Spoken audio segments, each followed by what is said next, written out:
My name's Susie Davis, and I just want to welcome you to the celebration. Thank you. The 70s KSAN was an amazing subculture. There's really never been anything like it, and I was privileged enough to be right there at the center of it in a very opportune way because I was a teenager. And so I was always there, and I was always observing, but nobody paid much attention to me. My dad started working at KSAN in 1972, and so I had the great privilege of growing up haunting the halls of that radio station, absorbing the music and all the brilliant craziness of the people who worked there. So needless to say, as a young girl, the adults who work there are like legends to me, and I'm just so thrilled to see you guys here with us today. Thank you. Recently, I've been doing some memoir writing, and I've been reading my teenage journals as part of the research for that. So being an impressionable teeny bopper gave me a unique perspective on KSAN, and tonight I'm going to be sharing a few entries from my journals with you, just to give you another aspect of the whole scene. We're going to start with one from the first time I came and hung out with my dad while he did the all-night shift. It's 1973, and I'm 14 years old. This morning, the station was all right. I did some coke and stayed up the whole night. I talked to Dusty while she worked. She's really nice to talk to. Then Tom O'Hare and Dave McQueen came in about 7 and smoked some pot, and that's what blew me away. You meet some heavy dopers around here. They were just starting the day out. Dusty said I reminded her of Dad because I was spaced out like him. True, true. Now, as I was growing up, my concept of the type of adult that I wanted to grow up to be someday was a combination of Mountain Girl from the Electric Kool-Aid Acid Test, all the protagonists in Fear and Loathing in Las Vegas, and our first teller of the evening, Miss Dusty Street. Dusty tends to make a big impression wherever she goes, and she made a huge impression on me. She took me under her wing, and she turned me on to tons of cool music and a 10,000-mile-an-hour lifestyle. I've loved her for a long time, as have many of us. So without further ado, the Queen, Miss Dusty Street. There were so many wonderful things that happened at that station, and a lot of them had to do with various stars. And this is the one thing that I will never forget that Tom Donahue did for me. I was madly in love with Aretha Franklin, and I thought, oh my God, if I could interview Aretha Franklin, I would, you know, die and go to heaven. I was told that I would be able to do this interview, so I promoted all week long. 10 o'clock comes the night she's supposed to show up. And I go, oh my God, Aretha Franklin's coming in. It's gonna, you know, and I got like orange juice and all the rest of this stuff, and I just researched it and made sure that I had great questions. 10:30 rolls around, the phone rings. Well, Aretha's still in Los Angeles, but she's gonna catch the next plane, Dusty. So don't worry, we'll be there by 11:30, 11:45 at the latest. I'm believing this. So I get back on the air. Well, Aretha's gonna be a little bit later, but you know, she's on her way. 12:30 rolls around, and well, Aretha is going to be there, but she's going to be there really close to 2 o'clock. And I'm thinking, well, that's okay, because you know the all-night guy's not going to interrupt my interview with Aretha Franklin. I know I can make this work. 1:30 rolls around. Dusty, she's not coming. I was devastated. I got on the air and I said I'm sorry, but you know, it seems that Aretha has been detained in Los Angeles, and I put on Ain't No Way by Aretha. As I'm sitting there with tears rolling down my eyes, listening to Ain't No Way for Me to Love You If You Won't Let Me, the telephone rings and it's Tom, and Tom said, hey baby, don't you worry, in this town you're bigger than she is anyway. Spring of '71, I was back doing the night show for a long time. Spring '71, I got a thing in my mailbox. You're going to get a new test pressing of a Joni Mitchell album. Great. I mean, nothing better for me than to sit with a new album from some of the people I worship, you know. I mean, sitting with them and nothing else and just hearing the music, reading the lyrics, have them sing to me is heaven. Yeah. And so the next night I'm on the air and then I get a call. Somebody's going to bring up the test pressing tonight. Oh, good, good. That's great. And turns out to be Joni brought up the test pressing and totally blew me away. You know, I mean, just, whoa. She was so sweet and so present and just an awesome human being. I mean, the lyrics tell you. And so I asked her what is she doing, and well, I'm promoting the new album. The album was blue. It was 1971, and the album was blue. And the first place it was heard was on the show. And I asked her, would you please introduce some of the songs and just, just tell us what went into them, at least as much as you can. And she did, and it was so wonderful to be sitting next to her, listening to her music, and having her intro the songs. After 3 or 4 of them, she said, I'm tired, I'm going to go. And she thanked me, I thanked her. Psst, she was gone. And I started missing her. And so I took the record, flipped it over, stuck it in, and told the audience, I'm going to let the record track for a while, and I'll be back. And I put it on, go running out to the elevator, down to the floor, out onto the street. On the corner, there's a limousine. I go running toward it, Joni. The window in the back zips down, and there she is.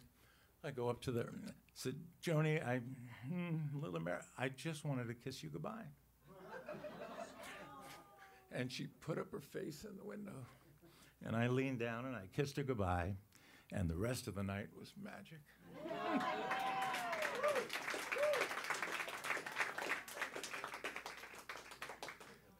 One more story. This may be hard to believe, but it's all real.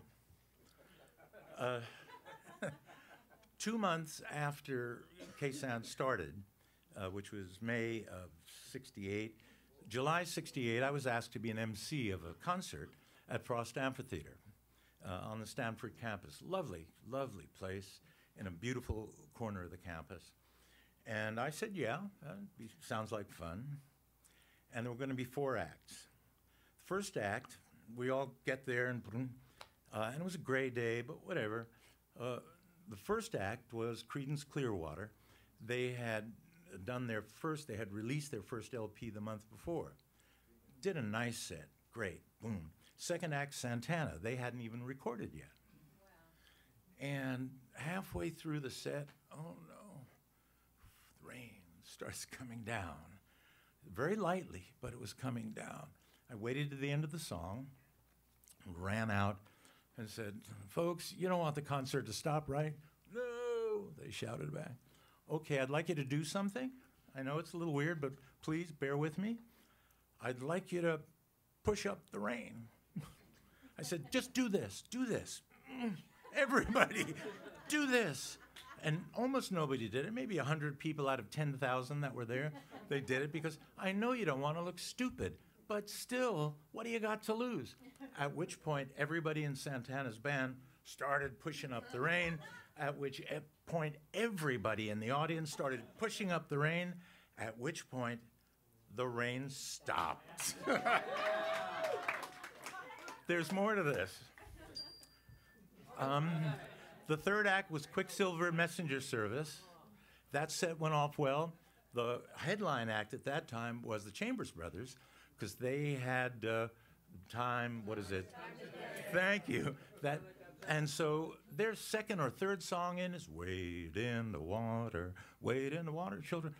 And the rain starts coming down again, at which point everybody, guys playing the guitar, the drummer, one hand, everybody's doing this to get the rain up, and the audience instantly did that, and it stopped again. The final of this is after all their equipment was wheeled off the stage, Chambers Brothers and everything, right after that, the rain came down for real, and that changed my life forever. Well, I think we all agree here that KSAN was the most unusual. radio station. We were a commercial station owned by a big corporation, and yet we had a policy of not airing commercials that we didn't personally approve of. A lot of times spots had to be changed if they wanted to get on the air at KSAN. Can you imagine a commercial station doing that today? Not possible. Well, anyway, this all worked out okay until we ran into a problem. We were owned by Metro Media, giant corporation who had 7, I think, stations in major cities. And they had a national sales force. And so they would sell time to corporations and big sponsors, and then they would place the spots on all of their 7 stations. So we would get spots from, you know, for sponsors like Revlon and rent-a-car companies, and they were terrible. They were awful, and so I don't know when it was decided to do this, but we started making our own spots, not playing their spots, but putting the information in our own spots. And we didn't bother to tell them that we were doing this. So I have a couple examples of some of these spots. This first one was for Clairol. She was standing there alone on the bridge. I moved up quietly behind her and grabbed her. Darling, I knew it was you when I heard you sigh and saw the moonlight shining through your hair, your beautiful hair. What are you doing? Get away from me, you creep. That sigh you heard was my shortwave radio. My beautiful hair comes from Clairol's Great Body Shampoo, and this badge is number 86, and you're under arrest. Okay. That was for Clairol. The punchline to this whole story is that we went on doing this kind of thing for some time. I don't know, a year, maybe more. And then a most terrible thing happened. One of the spots that we had made, it was for a breath freshener, and Rick Sadel had made it. It got nominated for a Clio Award. And you know, the Clio is the equivalent of the Grammys for commercials. Well, so of course they notified the agency of record, and they thought it was their spot. And the truth finally came out. And it ended up that we had to make a whole lot of make-goods. They ran them a long time. And of course, me working the late night shift, nobody wanted their spots on then, so it didn't bother me, which is one reason I liked working late at night.